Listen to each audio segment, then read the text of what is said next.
नमस्कार, मैं रमाशंकर राय, यूपीएससी हिंदी के प्लेटफ़ॉर्म पे आप सभी का स्वागत करता हूँ। जैसा कि विदित है कि हम लोग आधुनिक भारत पे अभी चर्चा कर रहे हैं, कि वैल्यू एडेड मटेरियल्स को देख रहे हैं। इससे पहले आपको 2 वीडियो मिल चुके होंगे, जिसमें एक सामाजिक एवं धार्मिक सुधार आंदोलनों पे है और दूसरा जो महत्वपूर्ण विद्रोह और बगावतें हुई थीं, उससे संबंधित है। आज के इस सेशन में हम ये देखेंगे कि आधुनिक भारत के दौरान जो भी 1707 के बाद से जो शुरू माना जाता है और स्वतंत्रता तक जो महत्वपूर्ण युद्ध और संधियाँ हुई, इनका क्रम क्या था, किसके किस बीच लड़ी गई, महत्वपूर्ण उसमें जो लड़ाइयाँ थी, बैटल्स थी, वो कौन कौन सी थी, उसके जो खिलाड़ी थे, मतलब जो भी लड़ने वाले थे, वो कौन कौन थे। तो एक तरफ इन सारे युद्धों में जो एक तरफ है वो रहता है अंग्रेज। जो अंग्रेज शक्ति है वो एक तरफ रहती है, दूसरी तरफ कभी फ्रांसीसी आ रहे हैं, कभी बंगाल के नवाब आ रहे हैं,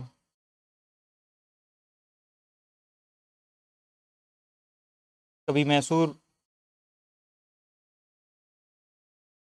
मैसूर से लड़ाई चल रही है, कभी सिखों से हो रही है, अफगानों से हो रही है,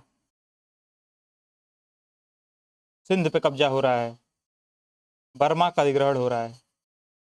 तो इन सब टॉपिकों में हम इसकी चर्चा करेंगे कि उसमें महत्वपूर्ण युद्ध कौन से थे, इसकी क्रोनोलॉजी कौन सी है। इसको इस नोट्स में इस प्रकार से रखा गया है कि आप देखेंगे कि समय के साथ जो अंग्रेज थे इतने चालू जीव थे कि सामान्य तौर पे कभी भी वो दो फ्रंट्स पे युद्ध नहीं किए हैं। एक जगह करते थे, वहाँ जीतते थे, हारते थे, फिर दूसरी जगह जाते थे। कभी भी दो मोर्चों पे सामान्य तौर पे कभी भी दो मोर्चे एक साथ नहीं खोले हैं। इस वजह से भी वो लगभग सफल रहे हैं अपने प्रयासों में। बाकी कारण ज़्यादा महत्वपूर्ण थे, लेकिन ये भी एक कारण है कि दो फ्रंट पे लड़ाई नहीं की है वो सब। तो इसको इंट्रोडक्शन के लिए इतना काफ़ी है, क्योंकि हम लोग के पास मटेरियल है ठीक ठाक जिसको डिस्कस करना है। तो सीधे हम लोग टॉपिक के चलते हैं। जो पहला टॉपिक है और पहला जो अंग्रेजों और फ्रांसीसियों के बीच में युद्ध देखने को मिला, जैसे जो 5 यूरोपीय कंपनियां भारत में आई, उनमें अंग्रेज और फ्रांसीसी मुख्य अंतिम में मतलब मुख्य रूप से अंतिम में बनी रही। बाकी एक दूसरे से मैनेज करके एक दूसरे को ले दे के कुछ एक आध फैक्ट्रीज उन सब की थी और व्यापारिक फैक्ट्रीज स्थापित की, लेकिन बाकी वो राजनीतिक रूप से यहाँ पे काम नहीं करते थे। लेकिन अंग्रेज और फ्रांसीसी इतने सशक्त थे उस समय में कि एक दूसरे के साथ ये युद्ध के लिए मजबूर हुए, क्योंकि एक तरफ फ्रांसीसी चाहते थे कि वो कब्जा करें या सहायक संधि, जैसे डुप्ले जो सहायक संधि की प्रक्रिया है, वो सर्वप्रथम डुप्ले ले आया था जो कि फ्रांसीसी था। इंग्लिश में उसको डुप्लेक्स, मतलब इंग्लिश में लिखते हैं उसको, लेकिन डुप्ले ले आया था।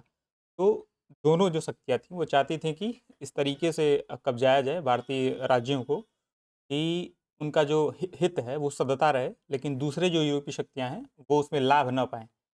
इसी संदर्भ में परस्पर अविश्वास के कारण जो पहला अंग्रेजी और फ्रांसीसी के बीच संघर्ष था, वो पहले कर्नाटिक युद्ध के रूप में, वो कर्नाटक लिखते हैं लेकिन बेसिकली कर्नाटिक है। वो कर्नाटक का आज का जो क्षेत्र है वो नहीं है, ये तमिलनाडु आंध्रा के बीच वाला क्षेत्र है कर्नाटिक क्षेत्र। तो वो कर्नाटिक है बेसिकली। तो प्रथम कर्नाटिक युद्ध के रूप में ये देखा जाता है, जो पहला युद्ध हुआ अंग्रेजों और फ्रांसीसियों के बीच में। ये ऑस्ट्रिया का उत्तराधिकारी युद्ध चल रहा था 1740 से 48 के दौरान। ठीक है, ऑस्ट्रिया का उत्तराधिकारी युद्ध चल रहा था 1740 से 48 के दौरान, उससे प्रभावित था।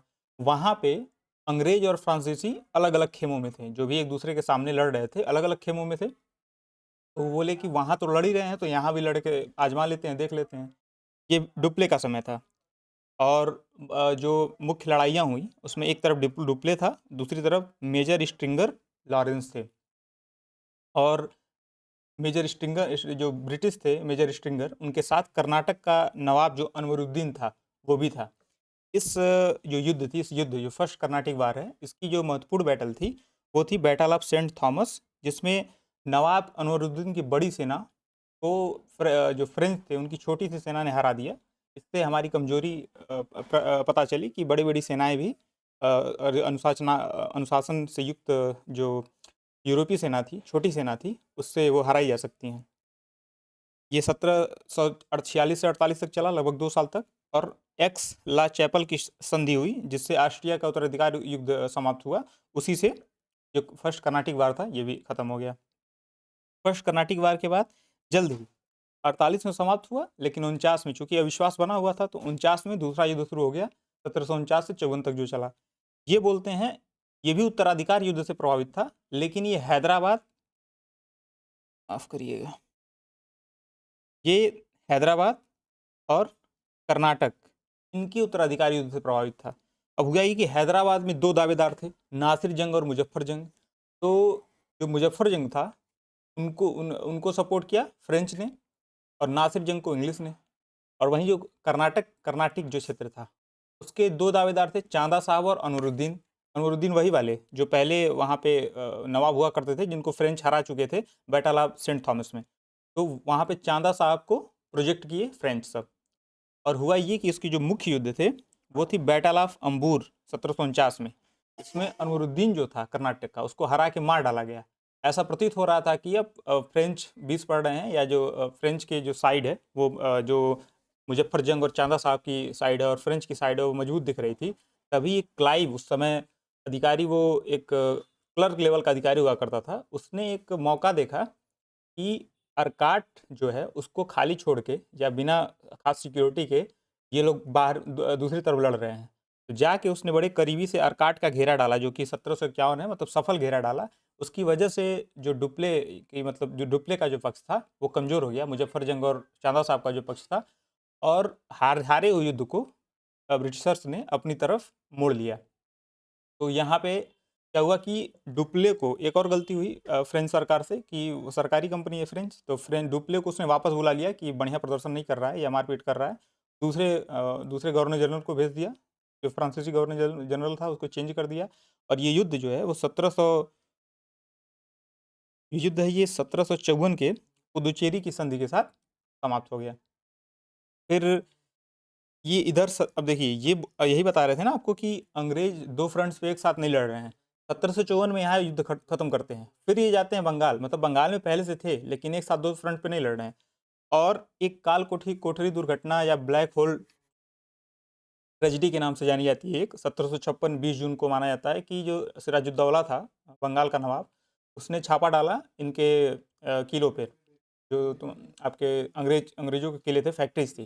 वो पहले बोल चुका था कि आप लोग किलेबंदी नहीं करेंगे अपनी फैक्ट्रियों की, लेकिन ये मान नहीं रहे थे, अंग्रेज कर रहे थे, क्योंकि ये जान ही रहे थे कि धीरे धीरे एक्वायर करने का इनका हिसाब किताब था, ताकत ग्रहण करने का और मजबूर करने का, जो देशी ताकतें थी उनको मजबूर करने का। तो ये मान नहीं रहे थे। तो सिराजुद्दौला युवा खून था और उत्साह में भी था, तो जाके कैप्चर किया और लगभग 146 लोगों को पकड़ा, और वहाँ से ले आके उनको एक कमरे में बंद कर दिया। कमरा बड़ा कमरा था, मतलब एकदम छोटा भी नहीं था। तो उसमें बताया जाता है कि सुबह जब दरवाज़ा खोला गया तो 123 लोग मर चुके थे। उसमें 146 लोगों में ब्रिटिशर्स ज़्यादा थे। हालाँकि अभी जो इसकी मतलब सच्चाई है कि ब्लैक होल ट्रेजेडी की, ये माना जाता है कि ये जो फैक्ट्स हैं वो एग्ज़ैजरेटेड हैं। बेसिकली जो ब्रिटिशर्स हैं, वो खोज रहे थे ऐसा, मतलब एक बहाना खोज रहे थे कि जिसकी वजह से कलकत्ता पे कब्ज़ा किया जा सके या बंगाल को पकड़ा जा सके। तो ये उनको बहाना मिल गया अपने यहाँ चिट्ठी-पत्री भेज के बड़ी सेना बुलाने का। तो ब्लैक होल ट्रेजेडी इस वजह से थोड़ा डाउटफुल भी है। हो सकती है ऐसी घटना घटी हो, मतलब ऐसा लगता है घटना ऐसी घटी थी, लेकिन जिस पैमाने पे इसको बोला जाता है कि ये मतलब कैजुअल्टीज़ हुई, ये ठीक नहीं है। फिर प्लासी का युद्ध लगभग सब लोग जानते होंगे, 1757 का प्लासी का युद्ध था। एक तरफ क्लाइव था, एक तरफ सिराजुद्दौला थे। तो पहले ही क्लाइव सिराजुद्दौला की तरफ के लोगों को तोड़ लिया था। उनमें बहुत सारे घसीटी बेगम, फलना-ढिमका दीवान एक थे, सब लोग इसके खिलाफ ही हो गए थे। और जो सबसे बड़ा मतलब धोखा दिया, उसमें मीर जाफ़र ने दिया। मीर जाफ़र सेनापति था सिराजुद्दौला का, और इस ऐसे मौके पे धोखा दिया कि जाके सेनाएँ जब आमने-सामने खड़ी हो गईं कि हाँ, अब लड़ाई करनी है, तब मीर जाफ़र ने बोल दिया कि हम तो निकलेंगे नहीं यहाँ से, मतलब अंत समय में। तो कहा जाता है कि प्लासी का युद्ध बेसिकली जो है वो मीर जाफ़र का धोखा है।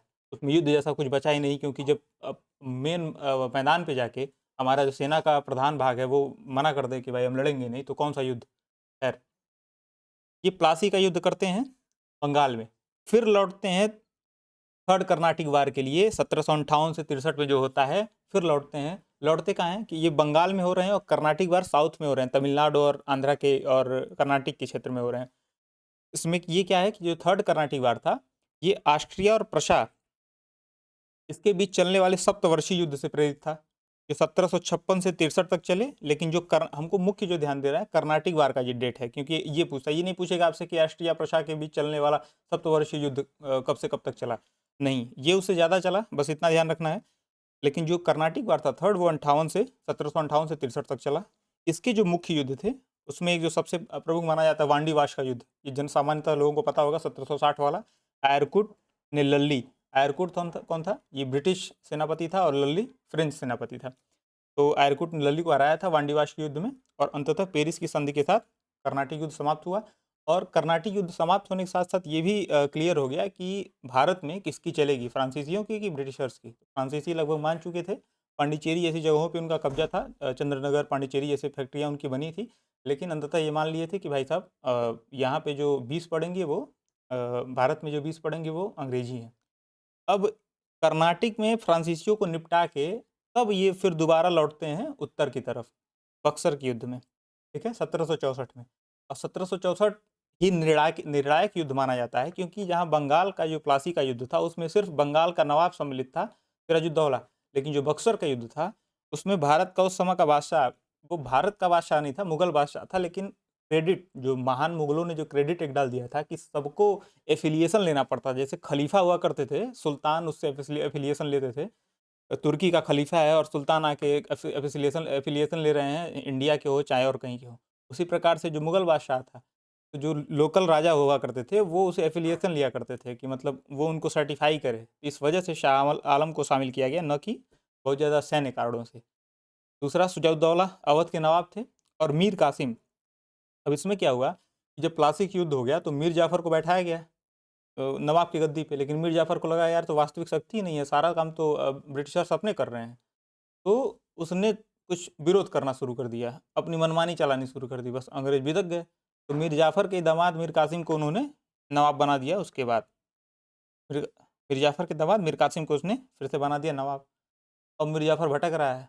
फिर मीर कासिम और समझदार था, उसने दस्तक जैसी जो चीज़ें थी कि बेसिकली ये जो आयात निर्यात के लिए जो निर्यात के लिए पर्ची होती थी उसको दस्तक बोला जाता है। तो लोकल जो भी ट्रेडर्स होते थे उनको दस्तक देना पड़ता था, एक तरह से टैक्स समझिए कि टैक्स देना पड़ता था।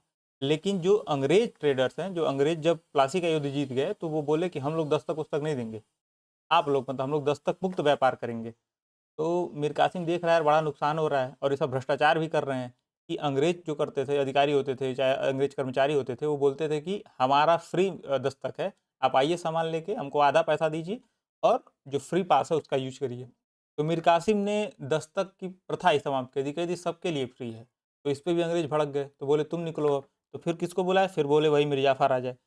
तो इधर मीर जाफ़र बैठा है आपका बंगाल में, और जो शाह आलम है शुजाउद्दौला और मीर कासिम, ये तीनों एक होते हैं, कहते हैं कि आइए लड़ा जाए, मतलब ये युद्ध लड़ा जाएगा।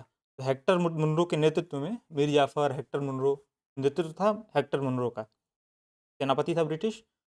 तो बड़ी सेना थी शाह आलम शुजाउद्दौला मीर कासिम की, लेकिन हरा दिया हेक्टर मुनरो ने। और ये माना जाता है कि ये जो युद्ध था बक्सर का युद्ध, यही प्रवेश द्वार है मुख्य रूप से, यही तय कर दिया कि उत्तर भारत चाहे जो भी जगहें थी उसमें राज कौन करेगा। अब जल्दी जल्दी जो महत्वपूर्ण चीज़ें हैं वो दो इलाहाबाद की संधियाँ हुई, संधियों को देख लेते हैं। 1765 में ये दोनों संधियाँ हुई, अगस्त में हुई, लेकिन एक 12 अगस्त को संधि हुई जो पहली हुई। तो बड़ा कौन है, सुजाउद्दौला अवध का नवाब बड़ा है कि मुगल बड़ा है, जो मुगल सम्राट है? तो निश्चित तौर पे मुगल सम्राट बड़ा है। तो पहली जो संधि हुई वो शाह आलम और क्लाइव के बीच हुई, और 1 साल रुके सब इसलिए थे क्योंकि क्लाइव चला गया था ब्रिटेन, फिर उसको वहाँ से बुलाया गया संधि के लिए, क्योंकि वो बहुत shrewd आदमी था। तो जो कहा गया ये संधि करेगा तो बहुत सारी रियायतें ले पाएगा। तो क्लाइव आया, शाह आलम द्वितीय से इलाहाबाद की प्रथम संधि की। और ये जो शाह आलम था, इस संधि के बाद से लगभग 1772 जब तक दौलत राव सिंधिया, महादजी सिंधिया शायद 1772, हाँ, महादजी सिंधिया आके उसको वहाँ से इलाहाबाद से उठा के फिर ले जाके दिल्ली में फिर से उनको बादशाह के रूप में स्थापित नहीं करते हैं, तब तक शाह आलम द्वितीय लगभग 7 साल तक वहीं बंदी के तौर पे, या एक तरीके से बंद, मतलब वो कहने के लिए तो वहाँ संरक्षित था, लेकिन बेसिकली वो उसको बंद ही किया गया था, मतलब जेल्ड किया गया था, बस वो जेल नहीं थी, इतना ही अंतर था, किले में रखा गया। अब इसकी कुछ शर्तें क्या थी कि ईआईसी जो है, ईस्ट इंडिया कंपनी, उसको बंगाल, बिहार और उड़ीसा की दीवानी मिल जाएगी, और अवध के जो नवाब हैं, अवध के नवाब हैं, उन्होंने उनसे इलाहाबाद एवं कड़ा का जो ज़िला है, इलाहाबाद और कड़ा का ज़िला, वो ले लिया जाएगा और उसको मुगल बादशाह को दे दिया जाएगा। और सालाना 26 लाख पेंशन का वादा किया गया, किसको, किसके साथ, 26 लाख पेंशन का वादा किया गया ब्रिटिश उसको, शाह आलम को। और ब्रिटिश प्रशासनिक व्यवस्था यहीं से पड़ती है, यहीं से बीज पड़ता है ब्रिटिश प्रशासनिक व्यवस्था का। जो इलाहाबाद की दूसरी संधि थी, अगस्त 1965 में हुई, 16 अगस्त को, 4 दिन बाद, वो हुई शुजाउद्दौला के साथ। इसमें क्या था कि इलाहाबाद और कड़ा छोड़कर शेष क्षेत्र अवध को वापस मिल जाएंगे। आप इलाहाबाद कड़ा वो भी दे दें, किसको, शाह आलम को दे दें, जो कि मुगल सम्राट है। अब क्या है, नवाब के खर्च पर एक अंग्रेजी सेना अवध में रहेगी। ये लगभग लगभग सहायक संधि जैसी थी, लेकिन बस वो टर्म नहीं यूज हुआ था, हो रहा था, लेकिन नवाब के खर्च पे ही एक अंग्रेजी सेना अवध में रहेगी।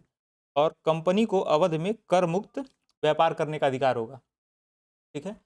और नवाब को बनारस के राजा बलवंत सिंह से पहले की तरह लगान वसूल करने का अधिकार दे दिया गया, मतलब एक चीज़ उनको भी दे दी, ये ले बिस्किट खाइए, आप भी जाइए राजा बलवंत सिंह से, आप कर और वसूलिए, कोई दिक्कत नहीं, हम है ना। तो ये शुजाउद्दौला के साथ इलाहाबाद की दूसरी संधि हुई। अब इसको देखते हैं कि बक्सर का युद्ध, ये तृतीय कर्नाटक युद्ध हुआ, फ्रांसीसी को सब हराए। उसके बाद आए बक्सर में, बंगाल और उत्तर भारत को सर कर लिए। अब जाते हैं, शुरू होता है आंग्ल मैसूर युद्ध। क्या शुरू होता है, आंग्ल मैसूर युद्ध। जो मैसूर था, झुकने का नाम नहीं ले रहा था, दूसरी तरफ आधुनिकीकरण की ओर बढ़ रहा था। तो जो प्रथम आंग्ल मैसूर युद्ध था, वो 1767 और 69 में हुआ। कारण क्या थे तात्कालिक उसके, जो उत्तरी सरकार थी, नार्दर्न सरकार बोलते हैं, ये पश्चिमी पूर्वी घाट की तरफ पड़ता है नार्दर्न सरकार, और उस पर नियंत्रण के लिए ब्रिटिशर्स और मैसूर में प्रतिद्वंदिता हो गई।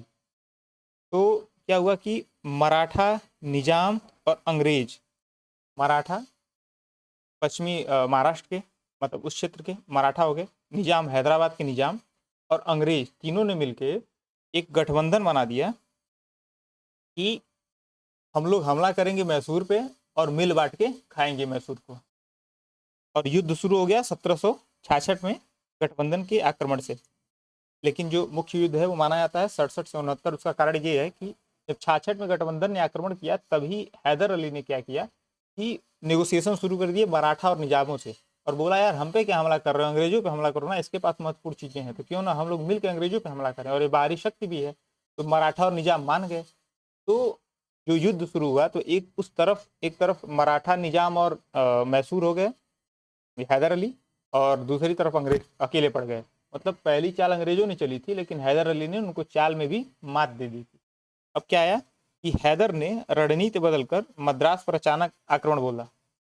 जब युद्ध शुरू हुआ तो एक जगह स्टेलमेट की कंडीशन आ गई, लेकिन उसने उस जगहों पे छोड़ के जाके मद्रास पे हमला किया और अंग्रेजों को संधि के लिए विवश कर दिया। 1769 में मद्रास की संधि होती है, वो प्रथम आंग्ल मैसूर इससे खत्म हो जाता है। और इसमें क्या क्या संधि के शर्तें क्या थी कि जीते क्षेत्र युद्धबंदी परस्पर लौटाए जाएंगे, मतलब एक दूसरे को वापस कर दिए जाएंगे, और आगामी युद्धों में अंग्रेज, आगामी युद्ध जैसे मराठों से युद्ध लड़ेगा हैदर अली, चाहे निजामों से युद्ध लड़ेगा, निजाम से युद्ध लड़ेगा, तब जो अंग्रेज हैं वो हैदर अली की सहायता करेंगे। ये थी 1769 में मद्रास संधि की शर्तें।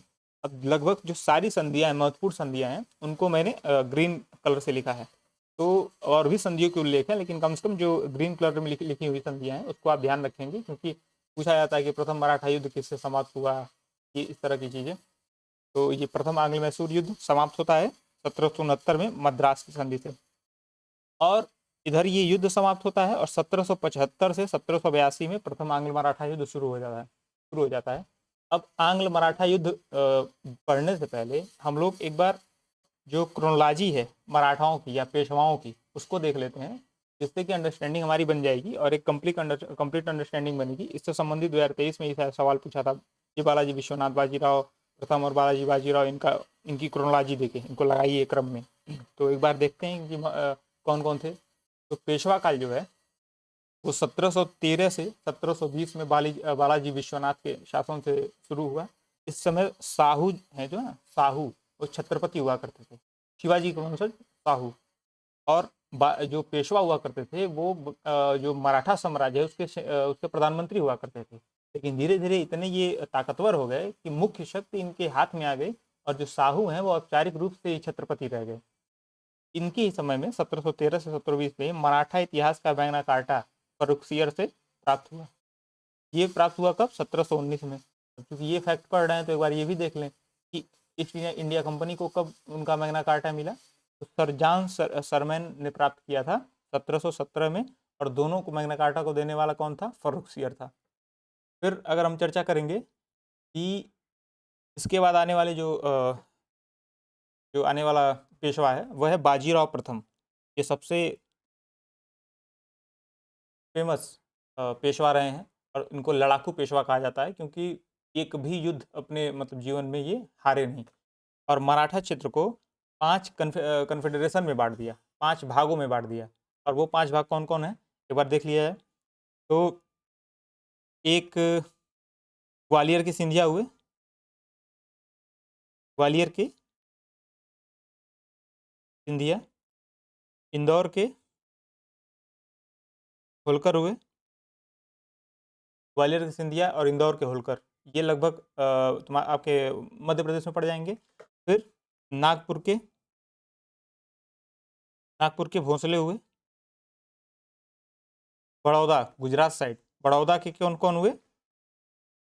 बड़ौदा के गायकवाड़ हुए, 4 हो गए। और पुणे के, पुणे नहीं बोलते थे उस समय, उसमें पुणे ही बोलते थे, पूना बोलते थे, पूना के पेशवा। ये 5 कन्फेडरेसी में मराठा साम्राज्य को उसने डिवाइड कर दिया। किसने डिवाइड कर दिया? बाजीराव प्रथम ने। अब क्या किया इन्होंने? बुंदेलखंड क्षेत्र के जो राजा थे छत्रसाल, उनको आज़ाद कराया, छत्रसाल को। और सिद्दियों को परास्त कर जंजीरा का जल किला, ये पूर्वी घाट के तरफ पड़ता है, जंजीरा का जल किला, सिद्दियों को परास्त कर जंजीरा का जल किला जीता, जो कि बहुत कठिन माना जाता था कि जल किला को जीतना। इनके बाद आए 1720 से 40 के बाद 1740 से 1761 तक कौन आया? बालाजी बाजीराव आए। इनको नाना साहेब भी कहा जाता था। इनके दौर में एक महत्वपूर्ण घटना घटी 1750 की संगोला की संधि।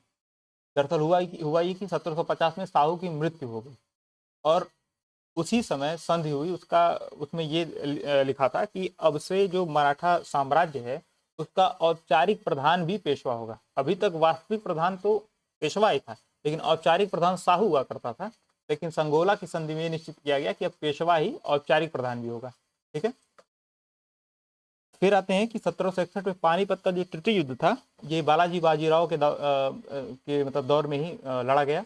और इसमें 2 जो पक्ष थे, एक तरफ अब्दाली था, रोहिले थे, नजीबुद्दौला जो रोहिले हुआ करते थे, फर्रुखाबाद सॉरी उधर तराई एरिया के रोहिले हुआ करते थे नजीबुद्दौला के नेतृत्व में। अवध का नवाब वो भी शामिल हो गया अब्दाली की साइड में ही। तो उधर इस्लाम की सेना ऐसी, मतलब उसने नाम दिया इस्लाम की सेना, ने ज्वाइन कर ली उधर। और भाऊ सदाशिवराव पेशवा और विश्वासराव पेशवा, ये दोनों शहीद हुए थे पानीपत के तृतीय युद्ध में। ये दूसरी तरफ लड़े। और इसके जो आघात है, पानीपत के तृतीय युद्ध की जो हानि है, जो आघात है, उसको सहन नहीं कर पाए, और बालाजी बाजीराव मृत्यु को प्राप्त हुए। इसके बाद लगभग 11 वर्ष की आयु में माधवराव प्रथम पेशवा वो होता है। तो 1761 से 1772 तक लगभग 11 साल वो राज करता है। और पानीपत की युद्ध की, मतलब बच्चा था, मतलब बहुत उम्र नहीं थी इनकी, बच्चे थे, लेकिन पानीपत के तृतीय युद्ध के जो नुकसान हुआ था उसकी भरपाई इन्होंने कर ली थी। मैसूर पे इतना आक्रमण किया इस दौर में कि मतलब मैसूर परेशान हो गया था एकदम से, तो हालत खराब हो गई थी। तो चौथ देते थे, सरदेशमुखी देते थे, ये हालत थी। निजाम परेशान थे, तब इतना ताकतवर था। और दुर्भाग्य ये था हम लोगों का कि कम उम्र में ही क्षय रोग से माधवराव पेशवा की मृत्यु हो गई। इसके बाद आते हैं नारायण राव, 1772 से 1773। बेसिकली इतना कम इनकी उम्र नहीं थी। रघुनाथ राव राघोबा करके एक पेशवाओं के वंश में हुआ करते थे, उन्होंने इनकी हत्या कर दी, क्योंकि वो खुद पेशवा बनना चाहता था और जल्दीबाज आदमी था कि नहीं मैं पेशवा मैं ही बनूंगा। तो यहाँ से मराठा पेशवाओं की दो ब्रांच निकली, ब्रांच नहीं निकली, दो तरह की दावे सामने आए। पहला था रघुनाथ राव का। रघुनाथ राव बोला मैं पेशवा हूँ, और इसके लिए जाया गया अंग्रेजों से, उसने सूरत की संधि की 1775 में कि अंग्रेज भाई हमको बनाइए पेशवा, मैं पेशवा हूँ, मैं वास्तविक उत्तराधिकारी हूँ, और सूरत की संधि उससे कर ली 1775 में। जबकि दूसरी तरफ जो मराठाओं के प्रमुख सरदार थे, उन्होंने शिशु माधवराव नारायण द्वितीय शिशु माधवराव नारायण द्वितीय को पेशवा बनाया, और इसके लिए एक बार भाई परिषद बनाई, जैसे रिजेंट होते हैं, जो संरक्षक परिषद होती है, जैसे बैरम खान ने संरक्षण किया तो एक परिषद बनाई गई, क्योंकि मराठा कन्फेडरेशन था, तो जो परिषद बनी वो भी उनमें भी कन्फेडरेशन था, तो नाना फडणवीस, महादजी सिंधिया जैसे सरदार इसमें शामिल थे, ये देख रेख करके मराठा साम्राज्य को उस समय चला रहे थे। तो बार भाई परिषद ने भी कलकत्ता के अंग्रेजों और बार भाई परिषद कलकत्ता के अंग्रेजों से उन्होंने बातचीत शुरू की और एक पुरंदर की संधि की 1776 में। इसका सार ये था कि सूरत की संधि को रद्द कर देता, रघुनाथ राघोबा की जो संधि थी उसको रद्द कर देता। लेकिन हुआ ये कि जो बॉम्बे की सरकार थी उसने बोला कि नहीं, आज की जो ज़रूरत है, मराठा खतरनाक है, राघोबा अपना आदमी है, उसको बैठाते हैं और सूरत को संधि को भी मान्यता देते हैं। इसी प्रकार जो लंदन की कोर्ट ऑफ डायरेक्टर थी उसने भी बोला कि भाई साहब हम तो राघोबा की जो सूरत की संधि है 1775 वाली, उसी को मान्यता देंगे, 1776 वाली संधि को नहीं। तो भाई साहब युद्ध असंभावी था, और प्रथम आंग्ल मराठा युद्ध लड़ा गया 1775 से 1782 ईस्वी में। इसके नेता कौन थे?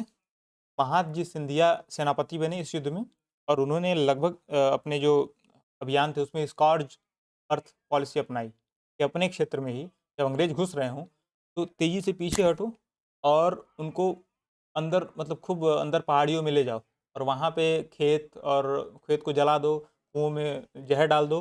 इससे क्या होगा कि जब बहुत दूर फंस जाएंगे तो ना उनको पानी मिलेगा ना खाना मिलेगा, रसद आपूर्ति बाधित कर दो। इस वजह से अंग्रेजों को उन्होंने खूब छकाया, और वडगांव के पास अंग्रेजों का समर्पण करा दिया इन्होंने। इस हद तक उन्होंने परेशान किया, इस हद तक अंग्रेजों को पराजित किया। और वडगांव की संधि हुई 1779 में, 1779 में वडगांव की संधि होती है। हालांकि ये संधि अपमानजनक थी, तो वारेन हेस्टिंग जो उस समय हुआ करता था उसने इनकार कर दिया कि हम इस संधि नहीं मानेंगे, और कर्नल पोफम के नेतृत्व में एक टुकड़ी भेजी जिसने ग्वालियर पर कब्जा किया, और जनरल कैमक के नेतृत्व में शिवपुरी के युद्ध में सिंधिया को हरा दिया। तो इस प्रकार से मामला कुछ कुछ बराबरी पे आ गया, और सालबाई की संधि हुई 1782 में। ठीक है, सालबाई की संधि की ये आपको ध्यान रखना है कि सालबाई की संधि किस आंग्ल मराठा युद्ध में थी। इस आंग्ल मराठा युद्ध खत्म हुआ सालबाई की संधि से, तो पहला आंग्ल मराठा युद्ध खत्म हुआ था सालबाई की संधि से। इसमें क्या हुआ कि शिशु माधव और नारायण द्वितीय जो था उनको पेशवा स्वीकार कर लिया गया, और अंग्रेजों ने राघोबा का पक्ष छोड़ दिया। अंग्रेजों ने राघोबा का पक्ष छोड़ दिया कि ये पेशवा नहीं बनेगा, लेकिन ये काम किया कि मराठा सरदार राघोबा को 3.5 लाख वार्षिक पेंशन देगी मराठा सरकार। ठीक है, और अंग्रेजों ने बेसिन और अन्य इलाके छोड़ दिए थे, लेकिन प्रथम युद्ध में भी सालसेट का इलाका और एलिफेंटा आइलैंड और सालसेट का इलाका, उसमें एलिफेंटा केव है, वही एलिफेंटा आइलैंड, तो एलिफेंटा आइलैंड का जो इलाका है उस पर कब्जा बनाए रखा अंग्रेजों ने। और जो सिंधिया थे, सिंधिया को यमुना के पश्चिम के क्षेत्र पुनः वापस दे देगा। यमुना के पश्चिम मतलब मैप में देखेंगे उत्तर प्रदेश से राजस्थान जो इलाका है, वो यमुना के पश्चिम का जो इलाका, एमपी का इलाका, वो उसको वापस कर दिया गया। ये हो गया आपका प्रथम आंग्ल मराठा युद्ध। और इधर प्रथम आंग्ल मराठा युद्ध चल रहा था, ऐसे बहुत कम युद्ध हुए। उसी तरह मैसूर का युद्ध था कि प्रथम आंग्ल मराठा युद्ध चल रहा था 82 तक, और उसी समय उससे पहले ही 1780 में ही उसने द्वितीय आंग्ल मैसूर युद्ध शुरू कर दिया। एंग्लो मैसूर वार, सेकेंड एंग्लो मैसूर वार 1780 से 1784, 1780 से 1784। इसकी पृष्ठभूमि क्या थी? हुआ ये कि 1771 में मराठों ने मैसूर पर आक्रमण किया। पिछली संधि देखिए जरा, एंग्लो मैसूर वार की जो बद्रास की संधि थी 1769 में, उसमें अंग्रेजों ने बोला था कि भाई हम आपकी सहायता करेंगे अगर मराठा या निजाम आप पे हमला करते हैं तो। लेकिन 1771 में जो है मराठों ने मैसूर पर आक्रमण किया, लेकिन अंग्रेजों के कान पे जू नहीं लगी रही, उसने कुछ मतलब कोई मदद नहीं की। दूसरा क्या था कि अंग्रेज मद्रास की संधि पालन करने में विफल रहे, और तात्कालिक रूप से क्या हुआ कि मालाबार तट पे स्थित जो माहे है उस पे वो हैदर अली के संरक्षण में था। उसने फ्रेंच को दे रखा था, व्यापार चल रहा था उससे, तो हैदर अली का उस पर संरक्षण था। लेकिन अंग्रेजों ने इस पर कब्जा कर लिया, और इसी खुन्नस में हैदर ने अंग्रेजों के विरुद्ध निजाम मराठों के साथ गठबंधन किया। कि जैसे पिछली युद्ध में, फर्स्ट युद्ध में भी पहले अंग्रेज सोचे थे मराठों निजामों को मिलाने के लिए, लेकिन दूसरे में पहले हैदर ने ही मराठों निजामों को गठबंधन करके मिला लिया। अब हैदर अली का कर्नाटक पर आक्रमण एवं अर्काट पर कब्जा, तो गठबंधन कर लिया और बोला कि आप परेशान मत होइए, मैं आक्रमण कर, कर्नाटक क्षेत्र पे आक्रमण किया, और अर्काट, जो अर्काट घेरा वही वही वाला, उस अर्काट पे कब्जा कर लिया, क्योंकि फ्रांसीसी युद्ध के दौरान हम लोग देखें अर्काट का घेरा वही वाला अर्काट। और 1781 में कर्नल बेली के नेतृत्व में अंग्रेजी सेना को पराजित कर दिया, इसने हैदर अली ने। हालांकि नवंबर 1781 में जो पोर्टोनोवा का, तमिलनाडु में पोर्टोनोवा पड़ता है, उसके युद्ध में केवल एक बार पराजय हैदर अली को उठानी पड़ी, एक बार हारा था हैदर अली। अभी तक की जो चर्चा चल रही है उसमें हमको ये पता चला कि हैदर अली एक बार हारा था, और पोर्टोनोवा के युद्ध में तमिलनाडु के पास। उससे पहले वो कर्नल बेली को पराजित कर चुका था, लेकिन तुरंत ही फिर से कमर कस के खड़ा हुआ हैदर अली, और पुनः संगठित होकर अंग्रेजों को पराजित कर सेनापति ब्रेथवेट, अंग्रेजों का एक जनरल था ब्रेथवेट, उसको बंदी बना लिया। बहुत बड़ी बात, ब्रेथवेट को बंदी बना लिया।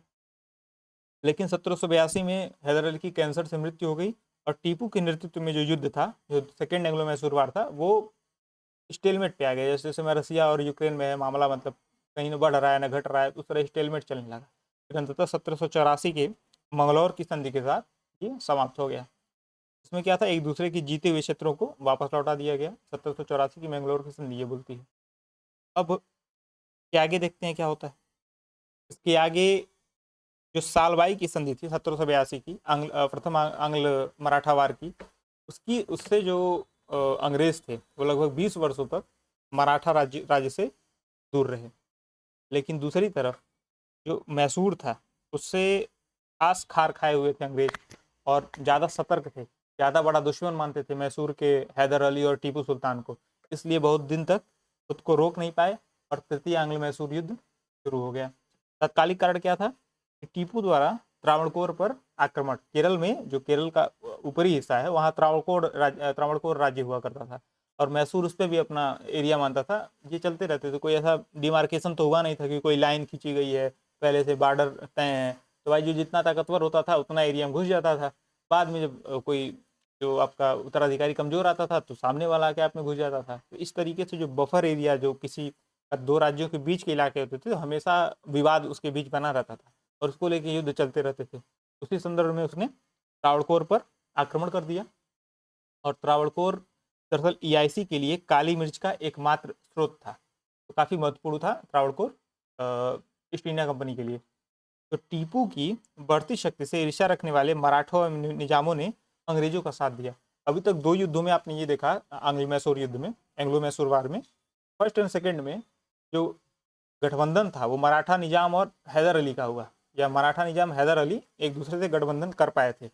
लेकिन टीपू शायद अपने पिता जैसा राजनयिक या डिप्लोमेट इस मामले में साबित नहीं हो पाया, और मराठा और निजाम उससे डरने लगे, क्योंकि वो उसको ज़्यादा ताकतवर मानते थे, ज़्यादा योग्य मानते थे, हो सकता है, और वो उसके विरुद्ध जाके अंग्रेजों से गठबंधन करते हैं।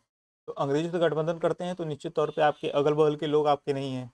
इसी तरह मराठा हारे थे ना पानीपत के युद्ध में भी, और अंग्रेज भी आपके खिलाफ हैं, तो समस्या शुरू हो गई। तो 1790 में टीपू ने जनरल मीडोज को हराया, ठीक है। 1791 में कार्नवालिस ने कमान संभाली और बड़ी सेना के साथ आक्रमण किया। बंगलौर जीतते हुए श्रीरंगपट्टनम तक पहुंचा, उसका घेरा डाल दिया।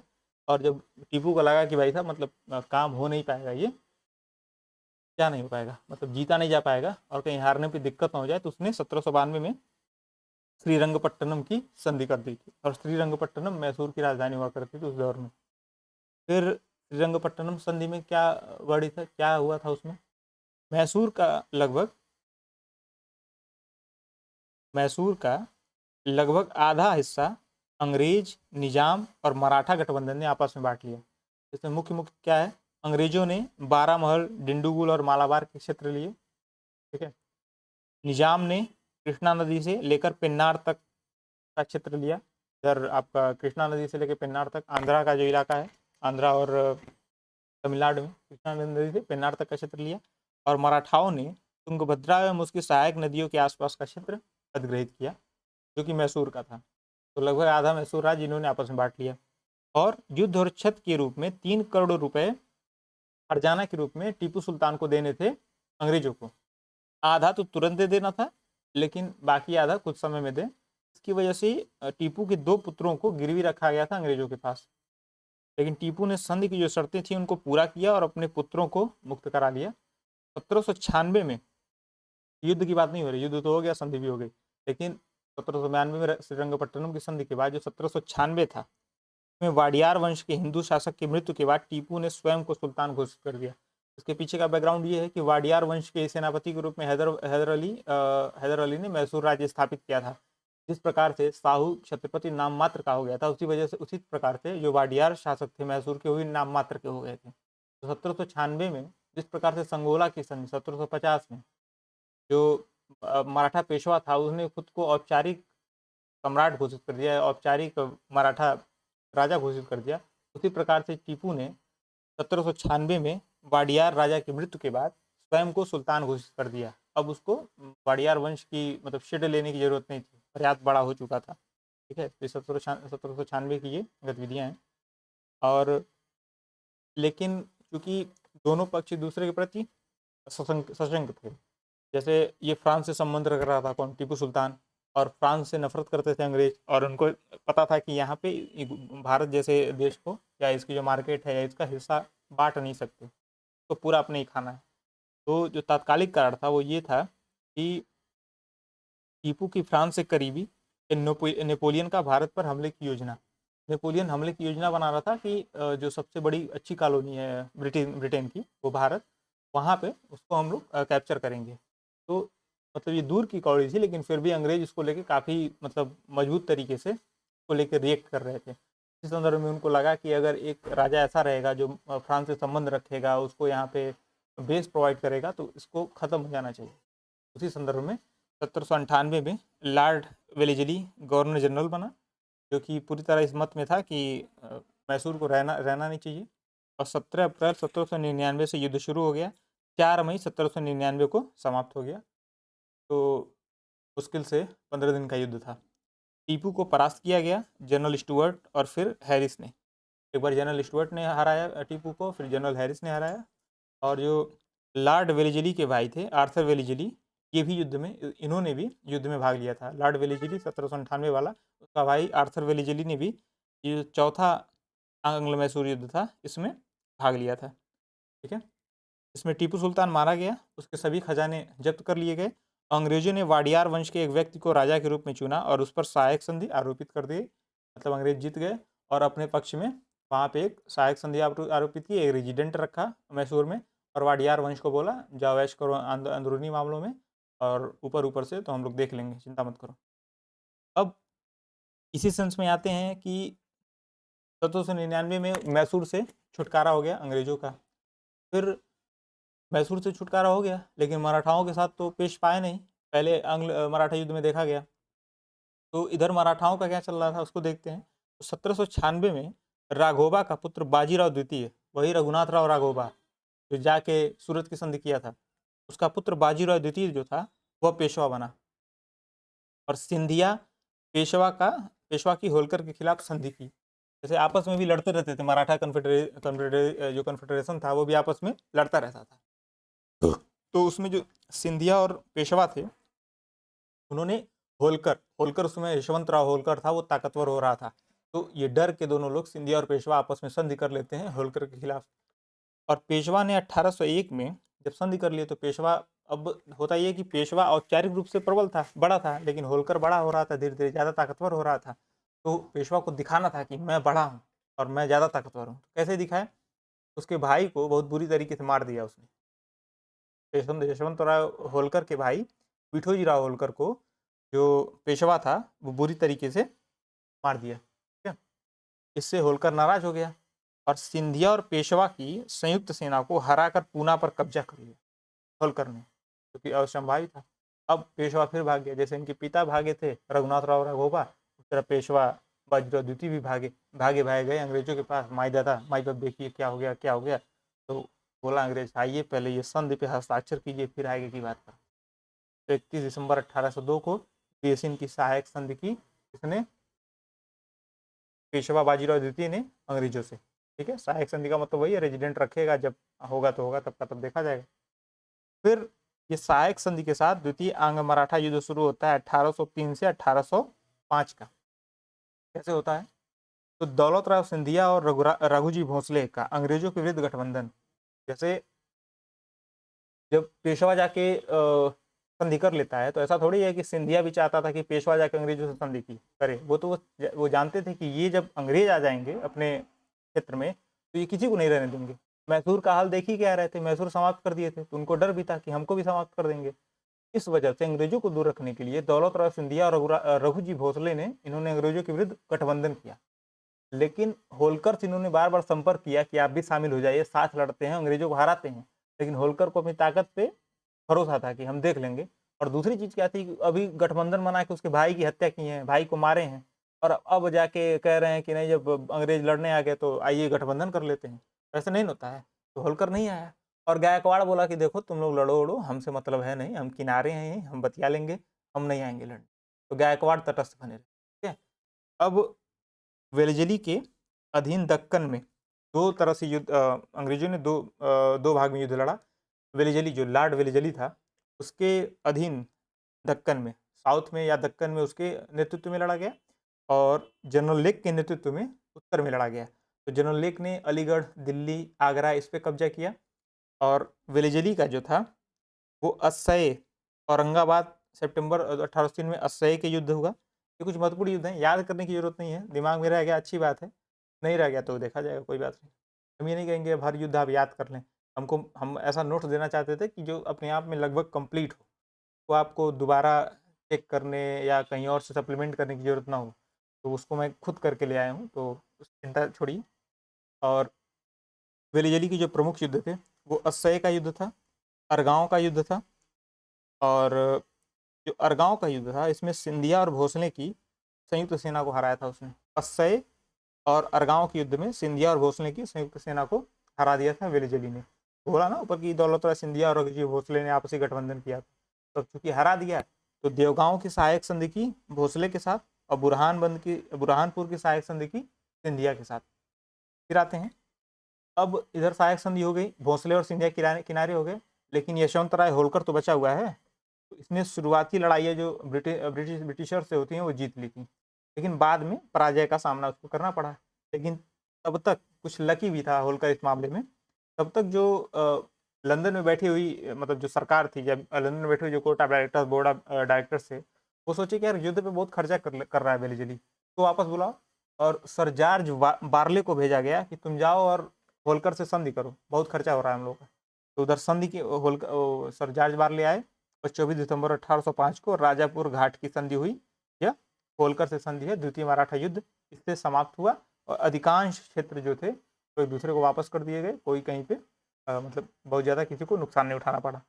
तो ये द्वितीय आंग्ल मराठा युद्ध हो गया। द्वितीय आंग्ल मराठा युद्ध कब खत्म होता है? 1805 में। शांति बनी रहती है क्योंकि ये माना गया कि जो एक्सपेंशन था उस पर बहुत ज़्यादा पैसा लग रहा है, तो अब उस पर पैसा नहीं लगना चाहिए।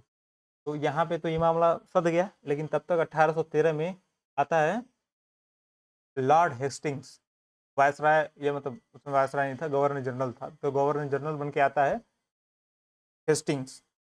इसका नाम जो था वो था फ्रांसिस राउडन हेस्टिंग्स। जो लॉर्ड हेस्टिंग्स का नाम है वो है फ्रांसिस राउडन हेस्टिंग्स। ये वारेन हेस्टिंग्स से अलग है, इसका नाम है फ्रांसिस राउडन हेस्टिंग्स, इसको लॉर्ड हेस्टिंग्स करके बोलते हैं।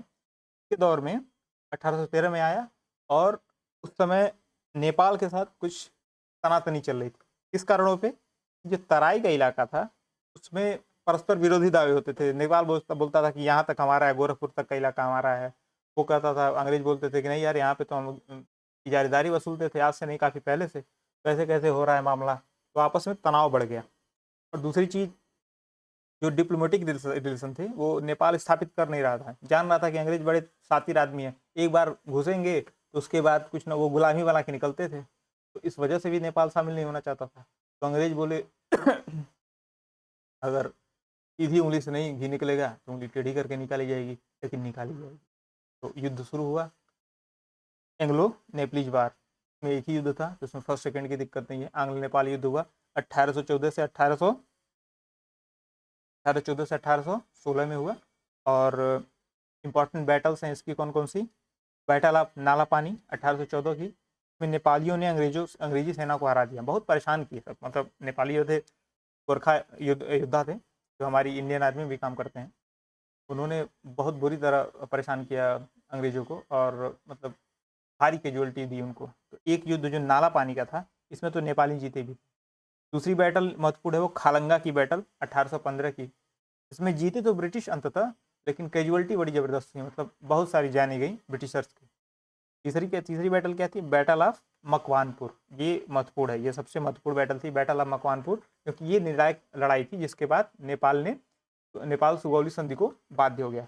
नेपाल से जो संधि हुई उसका नाम क्या था? सुगौली की संधि। अब देखते हैं क्या क्या मिला इससे, सुगौली की संधि से। तो गढ़वाल और कुमाऊं, उत्तराखंड में आज के जो गढ़वाल कुमाऊं जिले हैं वो नेपाल के थे, उससे हमको मिले थे। फिर पश्चिमी तराई क्षेत्र प्राप्त हुआ। पश्चिम का जो क्षेत्र है, पश्चिम में नेपाल के पश्चिम में जो यूपी और उत्तराखंड के क्षेत्र लगते हैं, तराई के इलाके पश्चिम के साइड में, वो इलाके मिले। सिक्किम और दार्जिलिंग मिला, सिक्किम और दार्जिलिंग मिला। और हिल स्टेशन बनाने के लिए शिमला, मसूरी, नैनीताल जैसी जगहें मिली नेपाल से। तो ये सारी चीज़ें प्राप्त हुई। और क्या करना पड़ा नेपाल को? नेपाल को काठमांडू में एक ब्रिटिश रेजिडेंट रखना पड़ा अपने खर्चे पे, वहाँ पे रेजिडेंसी बनी।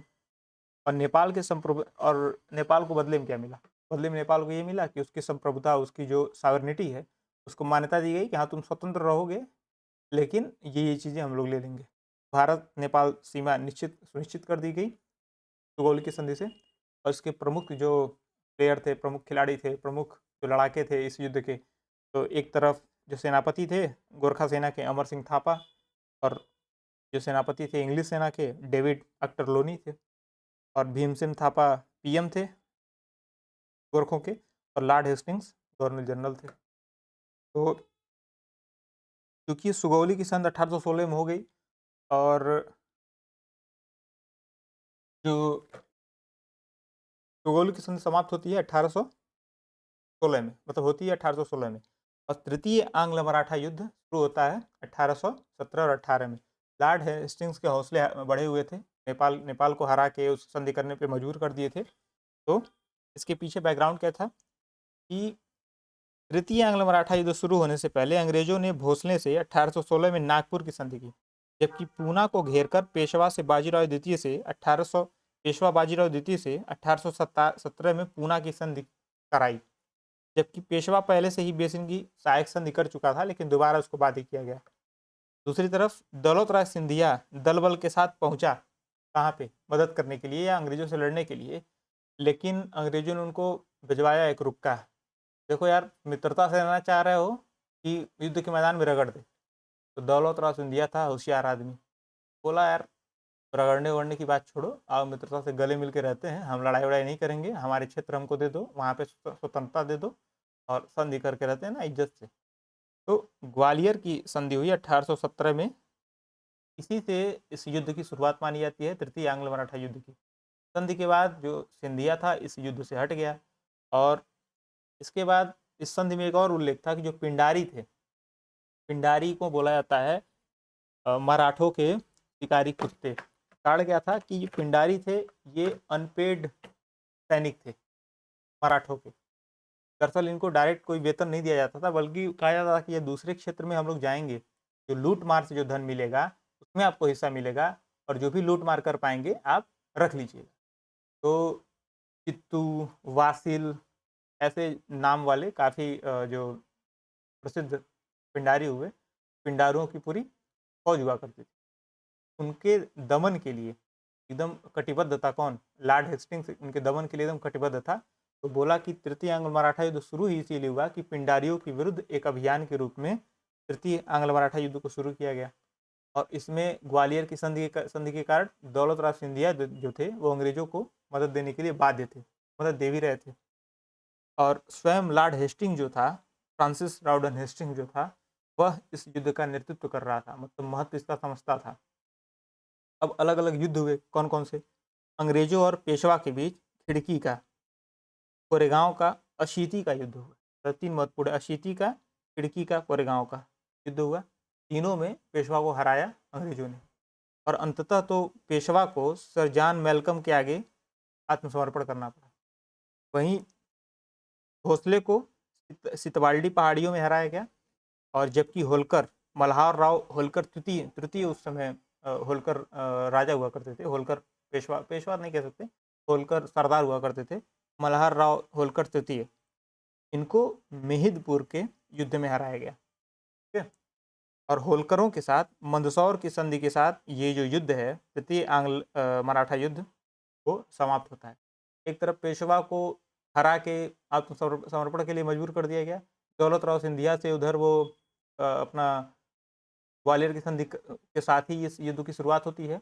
और होलकर को हरा के मंदसौर की संधि कर दी गई, सहायक संधि की गई। अब इंदौर के दरबार या होलकर के इंदौर के दरबार में एक ब्रिटिश रेजिडेंट रहेगा, उसकी रेजिडेंसी होगी वहाँ पे। लेकिन अंग्रेज इतने से खुश नहीं थे। पेशवा को हरा के उसको सिंहासन से हटा दिया और कानपुर के निकट बिठूर निष्कासित कर दिया उसको। लेकिन अब मराठे जैसे अफगान गौरवशाली हैं, इसलिए मराठे भी गौरवशाली होते थे कि उनको लग जाता तो फिर विद्रोह करते, लगातार छिटपुट युद्ध चलते रहते। तो अंग्रेजों ने अशांति से बचने के लिए, मराठा गौरव को संतुष्ट करने के लिए सतारा राज्य का गठन किया है। और उसे शिवाजी के प्रत्यक्ष वंशज, डायरेक्ट डिसिडेंट जो थे शिवाजी के, उनके ब्लड लाइन में आते थे, प्रताप सिंह, उनको दे दिया गया। तो इस प्रकार से हमने आंग्ल मराठा युद्ध समाप्त कर लिया और आंग्ल मैसूर युद्ध भी खत्म हो गया। उसके पहले हम आंग्ल फ्रांसीसी युद्ध भी देख चुके हैं। लेकिन इसके बाद से लॉर्ड हेस्टिंग्स भी चला गया। और दूसरा जो महत्वपूर्ण पॉइंट है कि मराठा युद्ध 1818 में समाप्त होता है, 18 में। के बाद जो अगला युद्ध लड़ता है अंग्रेज अगला युद्ध लड़ते हैं, वो 1824 से 26 के दौरान बर्मा के साथ लड़ते हैं। तो ये इस युद्ध का नाम क्या है? फर्स्ट एंग्लो बर्मीज वार। फर्स्ट एंग्लो बर्मीज वार या प्रथम आंग्ल बर्मा युद्ध के कारण कौन थे? भाई बर्मा से लड़ने की क्या जरूरत है? तो हुआ ये कि जो भारत का नॉर्थ ईस्ट का इलाका था वो और बर्मा लगते थे। तो बर्मा आके बोलने लगा कि नहीं, असम में ये इलाका हमारा है, हमला कर करके, और मणिपुर का इलाका हमारा है, आके मतलब भारत के क्षेत्र में इंक्रोच करने लगा बर्मा। उस टाइम पे जो ब्रिटिश भारत था उसके क्षेत्र में। और दूसरी तरफ जो एक और शंका थी ब्रिटिशर्स की, 1824 और 26 का समय था, वो व्यापार के लिए या कच्चे माल के लिए उस क्षेत्र को मतलब अपने एक मतलब अच्छे क्षेत्र के रूप में देख रहे थे। लेकिन सबसे महत्वपूर्ण चीज़ ये थी, वो बॉर्डर जो सीमाई विवाद थे उससे ज़्यादा प्रेरित हुए अंग्रेज बर्मा से लड़ने के लिए। जो लड़ाई हुई वो समाप्त हुई यंदाबू की संधि के साथ। यंदाबू की संधि के साथ तो यंदाबो क्या है? यंदाबो, इसको ऐसे लिखते हैं, यंदाबो की संधि के साथ समाप्त हुई 1826 में। और इसमें ब्रिटिश भारत को क्या मिला, जिसको मैप पे देखते हैं, ये रहा बर्मा का मैप। यह असम और मणिपुर के क्षेत्र थे जिस पे दावा करता था बर्मा, वो मिला हम लोगों को। और अराकान का ये इलाका, अराकान का ये मिला। और तेनासरीम का इलाका ये है, तेनासरीम की पहाड़ियाँ हैं, तेनासरीम का इलाका ये है, अराकान का इलाका ये है, और असम और मणिपुर का इलाका ये हमको प्राप्त हुआ, या ब्रिटिश भारत को उस समय प्राप्त हुआ प्रथम आंग्ल बर्मा युद्ध के साथ। ठीक है। असम, मणिपुर, अराकान, तेनासरीम के क्षेत्रों को अंग्रेजों को मिले। आंग्ल बर्मा युद्ध समाप्त करने के साथ साथ एक और जो महत्वपूर्ण घटना घटती है कुछ समय बाद, तुरंत नहीं, वो है अंग्रेज और अफगानों के बीच में। अब अफगानिस्तान पे कब्जा करने का क्या नशा चढ़ा है भाई? अंग्रेज क्यों कब्जा करना चाह रहे हैं अफगान के साथ, क्यों लड़ना चाह रहे हैं? तो वो जो दौर था उसमें जो रूस था उससे अंग्रेज़ों का मतलब अंग्रेज़ों की प्रतिद्वंदिता थी। तो रूस जो जो मध्य एशिया है, उस पे कब्ज़ा कर रहा था। मध्य एशिया मतलब जो भी आपके उज़्बेकिस्तान, किर्गिस्तान ये जो वाले एरिया हैं, इन क्षेत्रों पे रूस दबाव डाल रहा था। इन क्षेत्रों पे धीरे-धीरे खुद को एक्सपेंड कर रहा था। तो वहाँ से अफ़गानिस्तान नज़दीक है और पाकिस्तान तक का एरिया जो पहले जो ब्रिटिश भारत था वो था ही। तो पाकिस्तान और जो मध्य एशिया उसके बीच जो क्षेत्र बचता था वो अफ़गानिस्तान ही बचता था। तो अंग्रेज़ चाहते थे कि अफ़गानिस्तान एक बफर स्टेट या मतलब जो किसी का नहीं है और सबका है, एक बफर स्टेट के तौर पे बने रहें जिससे कि लड़ाई बॉर्डर्स को लेके ना हो रसिया और ब्रिटेन के बीच में। इस वजह से जब रूस का मध्य एशिया में दबाव बढ़ रहा था और अफ़गानिस्तान को एक बफर स्टेट बनाए रखने के लिए वो चाहते थे कि अफ़गानिस्तान में हमारी प्रेजेंस बढ़े। तो अफ़गानिस्तान को एक बफर स्टेट बनाने के लिए। तो हुआ ये कि 1839 में ये जो फर्स्ट एंग्लो अफ़गान वार है, ये 1839 से 1842 तक चली, 1839 से 1842 तक। और इसका परिणाम अंग्रेज़ों अंग्रेज़ों के लिए बहुत ही घातक रहा और अंग्रेज़ों के लिए बहुत मतलब दुखदायी था इसका परिणाम। तो बहुत बुरी तरह हराया अफ़गानों ने। हुआ क्या कि 1839 में अंग्रेज़ों का गजनी पे आक्रमण किया। अंग्रेज़ों ने गजनी पे आक्रमण कर दिया, काबुल तक बढ़े और दोस्त मोहम्मद, उस समय जो जन समर्थित राजा था काबुल पे बैठा हुआ, उसका नाम था दोस्त मोहम्मद। उसको हटा के अंग्रेज़ों ने जो स्वयं को जो मतलब अपनी कठपुतली थी शाह शुजा, उसको जाके काबुल की गद्दी पे बैठा दिया। अब जैसे मराठा गौरवशाली, वैसे अफ़गान गौरवशाली। तो वो सब आज अमेरिका को वहाँ टिकने नहीं दिए, तो क्या शाह शुजा को टिकने देंगे? नहीं टिकने देंगे। तो ज्यों ये बैठा के वापस हो रहे हैं, तब तक विद्रोह उठा और शाह शुजा को मार डाला गया। और ब्रिटिश जो वहाँ पे जो रेजिडेंट के तौर पे या जो कुमुक के या सहायक सेना के तौर पे जो सेना थी, उसमें सबको चुन-चुन के काट डाला गया अफ़गानियों द्वारा।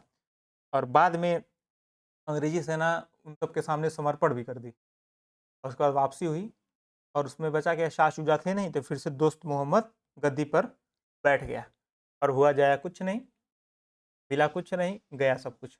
फर्स्ट एंग्लो एंग्लो वार यही था कि पहली बार मतलब इस युद्ध में हम लोग पहली बार देख रहे हैं कि अफ़गानी थे कि जो अंग्रेज़ों के छक्के छुड़ा दिए। बहुत बुरी तरह छुड़ा दिए और वहाँ से बिना कुछ हासिल किए, सिर्फ़ खून दे के वापस आए वहाँ से, ठीक है? ये था फर्स्ट एंग्लो अफ़गान वार जो कि कब से कब तक चला 1839 से 1842 तक।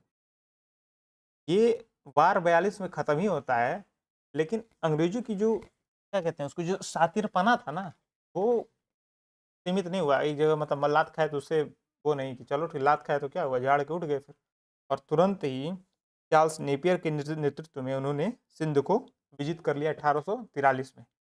ये तो सीधा-सीधा कहा जाता है कि सिंध से कोई दिक्कत भी नहीं थी, लेकिन सिर्फ़ और सिर्फ़ क्या कहते हैं कि मनबढ़ई में, कहते हैं ना कि अंग्रेज़ों ने मनबढ़ई में कि हम लेंगे, लेंगे तो लेंगे और एक जो उधर कराची का पोर्ट ये एरिया है वो हमको मिल जाएगा। इस वजह से सिंध को अधिग्रहित कर लिया।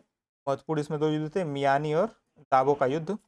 और सिंध को कब्जे में लेने के बाद 1847 में इसको बॉम्बे प्रेसिडेंसी का हिस्सा बना दिया गया। लेकिन पहले एंग्लो अफ़गान वार के बाद ये तो हो गया कि एंग्लो अफ़गान वार अब कुछ समय के लिए टल गया। कुछ समय क्या लगभग 40 साल के लिए टल गया था। और सिंध विजय के बाद जो सबसे पहला शिकार दिखा अंग्रेज़ों को, वह दिखा पंजाब का राज्य। उसका बैकग्राउंड क्या था? अंग्रेज़ और सिखों के युद्ध के बारे में बैकग्राउंड ये था कि उस समय 1739 तक डेथ हो चुकी थी किसकी? रणजीत राय की। और रणजीत राय की मृत्यु के बाद से ऐसा देखा जाने लगा कि आपस में सरदार लड़ रहे हैं, तो राज्य उतना मजबूत रहा नहीं, न ही उतना उस तरीके से कंसोलिडेट रहा, एक-दूसरे से मतलब केंद्रीकृत भी नहीं रहा।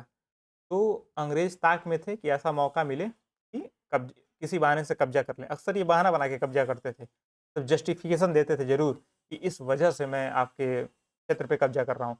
सिंध के लिए उसने जस्टिफ़िकेशन भी नहीं दिया। यहाँ तो नीचता की सीधे-सीधे सिंध विजय के दौरान। खैर, तो जो अंग्रेज़ थे, उन्होंने बहाना क्या बनाया कि ब्रिटिश प्रभाव वाले क्षेत्र में जो सतलज के दक्षिण में थे, ब्रिटिश प्रभाव वाले क्षेत्र में सतलज नदी, उसके दक्षिण में जो क्षेत्र थे, उसमें सिख विस्तार का बहाना बनाया अंग्रेज़ों ने।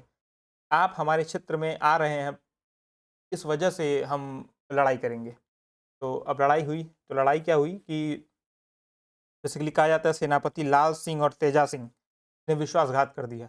और कौन विश्वासघात किया था? मीर जाफर ने विश्वासघात किया था, सेनापति था बंगाल में, बंगाल के नवाब का युद्ध था। इसी तरीके से जो सिख सेनापति था लाल सिंह और तेजा सिंह, उनका विश्वासघात हो गया। लेकिन इसके महत्वपूर्ण युद्ध जो देखे जाएँ उसमें कौन से हैं? मुदिकी का युद्ध, फिरोज शाह का युद्ध, बद्दोवाल का युद्ध, पालीवाल का युद्ध। ये सारे जगहों के नाम हैं और इनके युद्ध हैं। इन सबको ब्रिटिशर्स ने जीता, ब्रिटिश जीते सारे युद्ध। अंततः 9 मार्च 1846 को लाहौर की सहायक संधि की गई। 9 मार्च 1846 को में क्या बताया गया? ये कहा गया कि सतलुज के दक्षिण में, जो कि अंग्रेज चाह भी रहे थे, सतलुज के दक्षिण में दक्षिण के क्षेत्रों को सिखों ने खोया। तब अब जो सिख साम्राज्य है सतलुज के उत्तर में ही रह गया था, उसके दक्षिण में कुछ नहीं। दूसरी चीज क्या थी? सर हेनरी लॉरेंस, इसको लाहौर का रेजिडेंट बनाया गया। सहायक संधि हो गई तो वहाँ रेजिडेंसी रहेगी, उसको तो रेजिडेंट बनाया गया सर हेनरी लॉरेंस को लाहौर का। रानी जिंदा, तो जिंदा जीवित वाला जिंदा नहीं है, इनका नाम है जिंदा, जो भी इसका उच्चारण हो सकता नाम कर पा रहा हूँ। रानी जिंदा ये दलीप सिंह की रिजेंट थी। रिजेंट मतलब संरक्षक। दलीप सिंह कौन था? यह राजा रणजीत सिंह का, महाराजा रणजीत सिंह का अल्पवयस्क पुत्र था। इसकी उम्र कम थी, 10-12 साल रही होगी, चाहे जो भी रही होगी। तो उसकी संरक्षिका बना के रानी जिंदा को रिजेंट, वही संरक्षिका बनाया गया। और लाल सिंह, जिसने धोखा दिया था, अंग्रेजों के पक्ष में था, लाल सिंह को वजीर बनाया गया रानी जिंदा का। ये सब अंग्रेज कर रहे हैं उस लाहौर की संधि में। फिर 16 मार्च को एक संधि, जैसे 9 मार्च 1846 को लाहौर की संधि हुई और 16 मार्च 1846 में ही एक संधि करके गुलाब सिंह से, नाम सुने होंगे, गुलाब सिंह के साथ एक संधि की, जिसमें 75 लाख रुपए गुलाब सिंह से लेके कश्मीर, जो कि उस समय महाराजा रणजीत सिंह के राज्य में हुआ करता था, उसको गुलाब सिंह को दे दिया। तो ये सब जो बातें थी, जैसे कि रिजेंट रखना या कश्मीर को गुलाब सिंह को दे देना 75 लाख में, ठीक है, या सहायक संधि आरोपित करना, सतलुज के दक्षिण में जो सिखों का वर्चस्व था उसको समाप्त कर देना, इससे सिख नाराज थे। इन्होंने फिर विद्रोह कर दिया और रानी जिंदा भी विद्रोहियों में थी, उनको समर्थन दे रही थी, उनको सपोर्ट कर रही थी। सिखों का विद्रोह हो गया, लेकिन अंग्रेज प्रबल थे, फिर दबा दिए। और फिर भैरोवाला की संधि हुई दिसंबर 1846 में। भैरोवाला की मतलब मार्च के बाद से दिसंबर, लगभग 9 महीने फिर विद्रोह चला। उसके बाद फिर भैरोवाला की संधि हुई दिसंबर 1846 में, और उसमें रानी जिंदा को पहले किनारे किया गया। रानी जिंदा को रिजेंट पद से या संरक्षिका के पद से हटा दिया गया और उनको पेंशन दे के बनारस भेज दिया गया, रानी जिंदा को। और 8 सरदारों की एक रिजेंट परिषद बनाई गई, संरक्षकों की परिषद बनाई गई 8 सरदारों की। और ये सरदार, जो ये परिषद थी, उसका जो अध्यक्ष था या जो प्रेसिडेंट था, जो प्रिसाइड करता था, वो कौन था? वो हेनरी लॉरेंस ही था। जो रेजिडेंट था वही इस रीजेंट काउंसिल का अध्यक्ष था। इसका जो व्यवहारिक अर्थ है वो ये है, अब सारे डिसीजन जो होंगे वो हेनरी लॉरेंस लेगा। और इस तरीके से एक औपचारिक तरीके से भले ही लाहौर जो राज्य था सिखों का बचा रह गया, लेकिन जो वास्तविक स्थिति है वो ये हो गई कि जो लाहौर है वो ब्रिटिश कब्जे में आ ही गया था। लेकिन तभी हम लोग एक दूसरी चीज़ देखते हैं कि ये अंग्रेजों की चाल थी, काफ़ी समय तक ये बरकरार नहीं रख पाई। और 1848-49 में एक बार फिर युद्ध लड़ा गया अंग्रेजों और सिखों के बीच में। हुआ ये कि मुल्तान का जो सूबेदार था मूलराज, वो कर देने से मना कर दिया अंग्रेजों को, और अंग्रेजों को अपना आका मानने से मना कर दिया। उन्होंने नाफरमानी की, सीधे जो हेनरी लॉरेंस उसकी नाफरमानी की।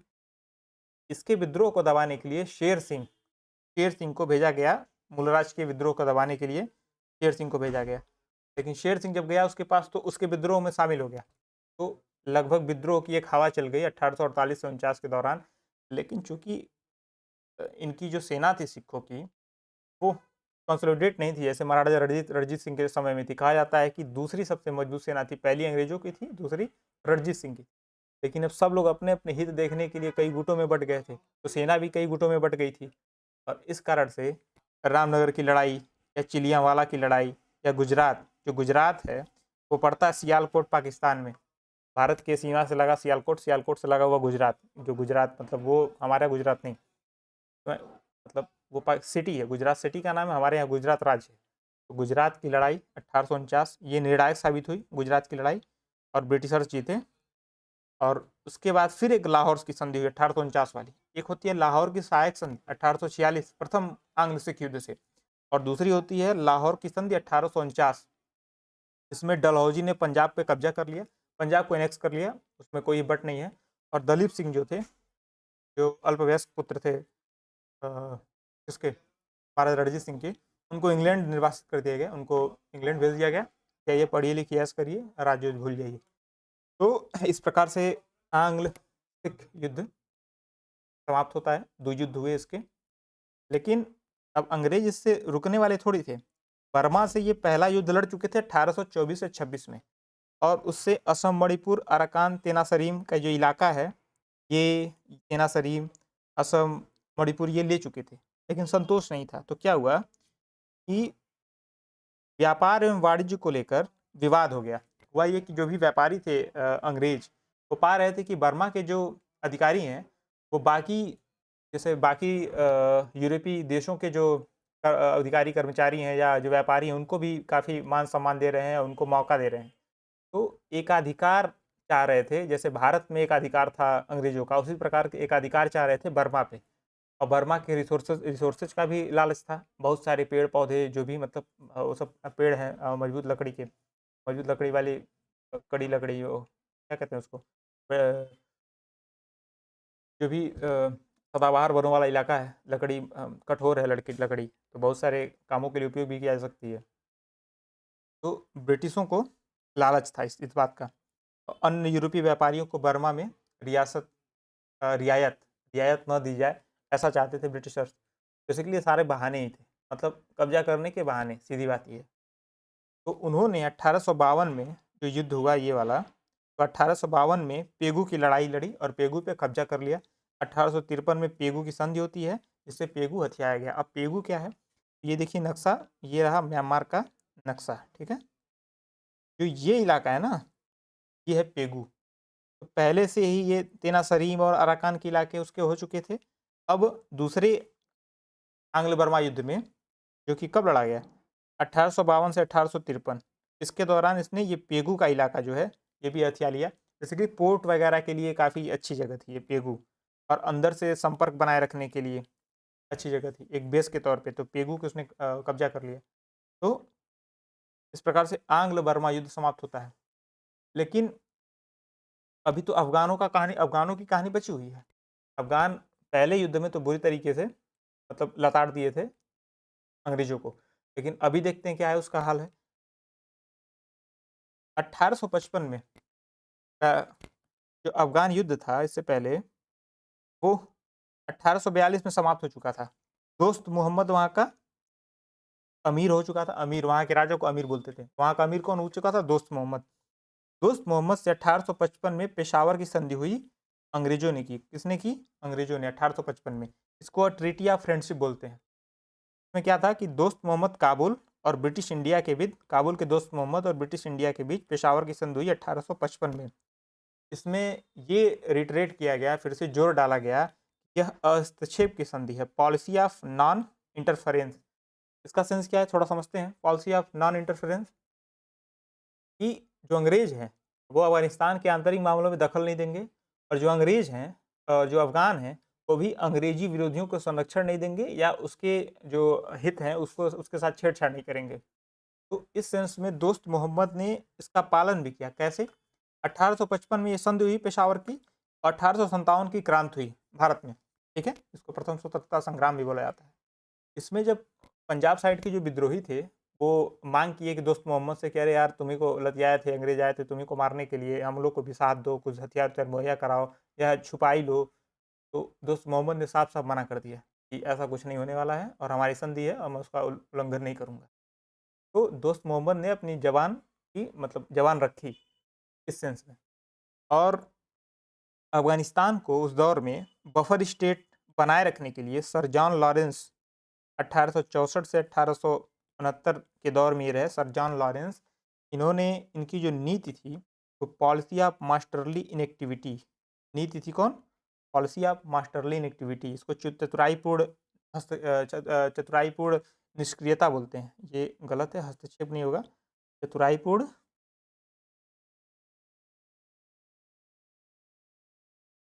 बोलते हैं चतुराईपूर्ण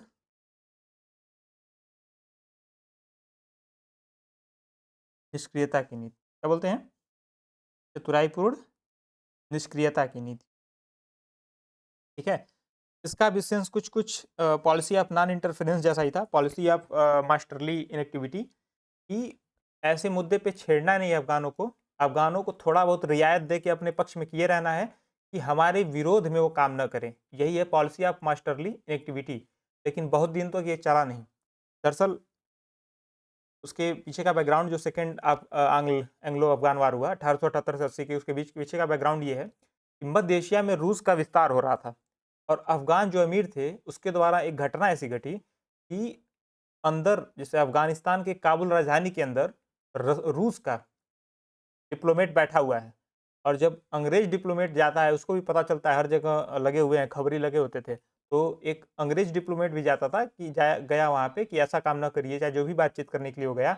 तो अंग्रेज डिप्लोमेट को गेट से वापस कर दिया गया कि आपसे हम नहीं मिल सकते और रशियन डिप्लोमेट को वहाँ बैठाए रखा गया।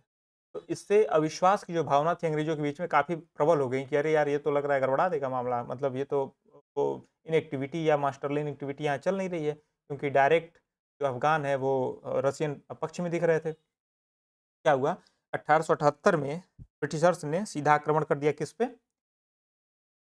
अफ़गानों पे। और अली मस्जिद का युद्ध इसमें फेमस है, अली मस्जिद का युद्ध 1878 का, और काबुल पे 1879 तक आके उसने कब्जा कर लिया काबुल पे। 1879 में काबुल पे कब्जा करने के साथ साथ एक संधि हुई जिसका नाम क्या है? गंडमक की संधि।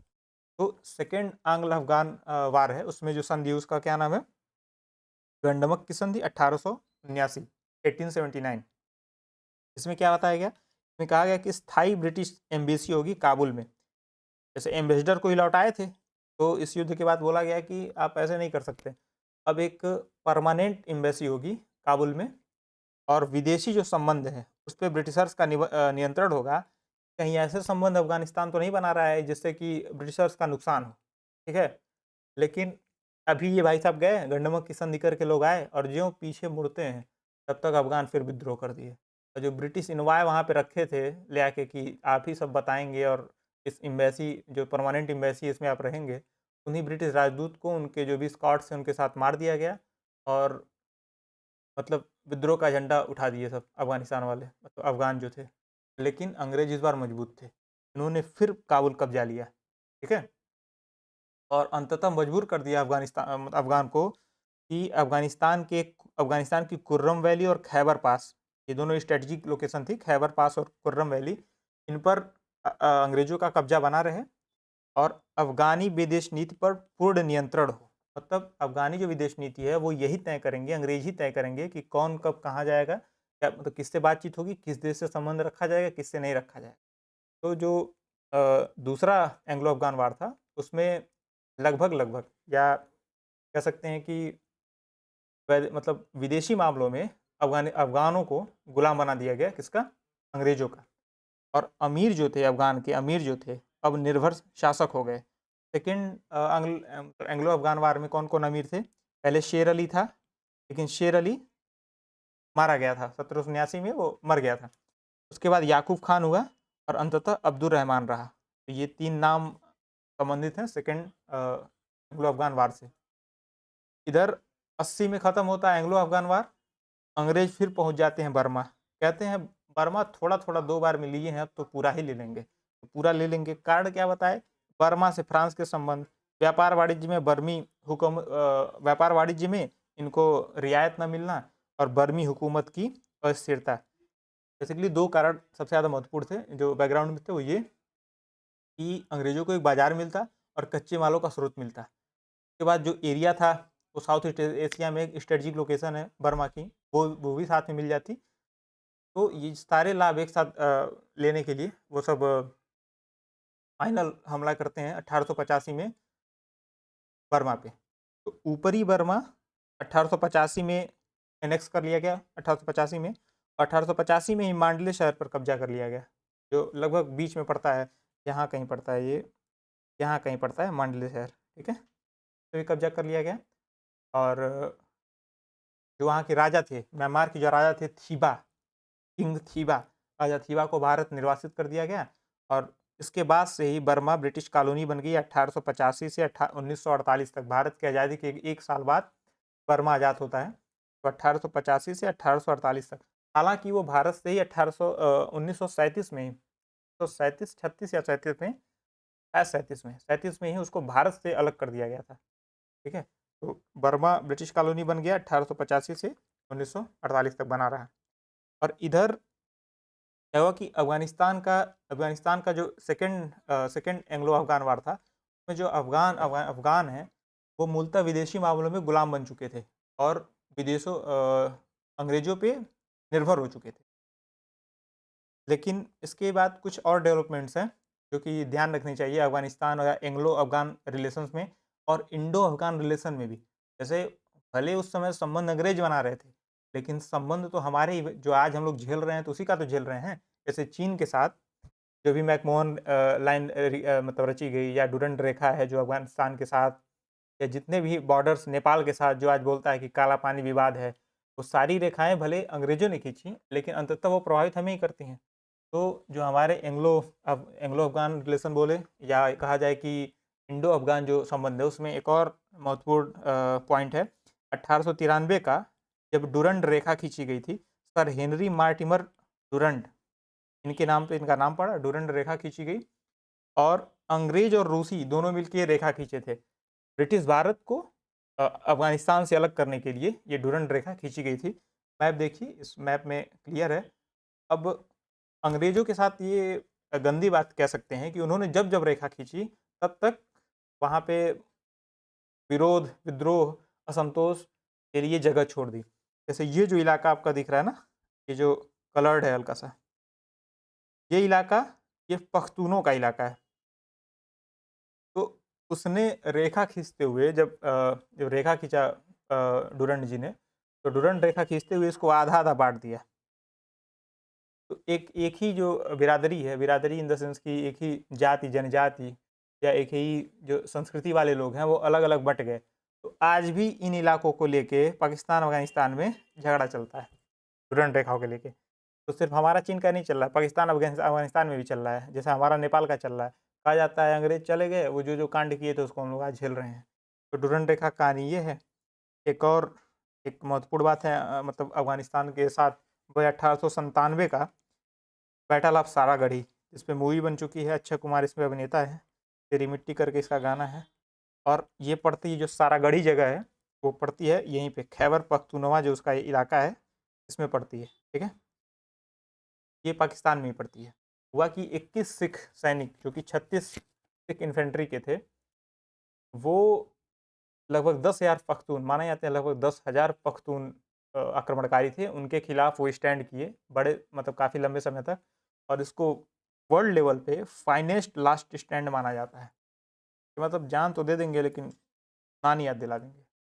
फाइनेस्ट लास्ट स्टैंड माना जाता है। सिर्फ 21 सिख सैनिक थे और 10,000 पख्तून आक्रमणकारी या उस समय हुआ थे वहाँ पे। एक कम्युनिकेशन पोस्ट थी, इसमें छोटे कम्युनिकेशन पोस्ट का मतलब होता है 2 बड़ी-बड़ी किलो या 2 बड़ी-बड़ी जो जगहें हैं जहाँ पे बड़े-बड़े सैन्य व्यवस्थाएँ हैं, उनके बीच में कम्युनिकेशन स्थापित करना के लिए कम्युनिकेशन पोस्ट थी। लेकिन पख्तून इसकी तरफ मुड़ गए थे और ये फाइनेस्ट लास्ट स्टैंड माना जाता है वर्ल्ड लेवल पे, बैटल ऑफ सारागढ़ी। अब इसी में छोटी सी बात ये है, ये थर्ड एंग्लो अफगान वार को लेके सामान्य तौर पे हम उसको डिस्कस नहीं करते हैं, लेकिन दूसरे एंग्लो अफगान वार तक ही रह जाते हैं। लेकिन तीसरे एंग्लो अफगान वार का मतलब इतना ही है कि अफगानिस्तान अभी तक वैदेशिक संबंधों में प्रत्यक्ष रूप से गुलाम था किसका? अंग्रेजों का। लेकिन इस बैटल के बाद मतलब इस प्रयास के बाद जो है वो अफगानिस्तान पूर्ण रूप से संप्रभु हो जाता है।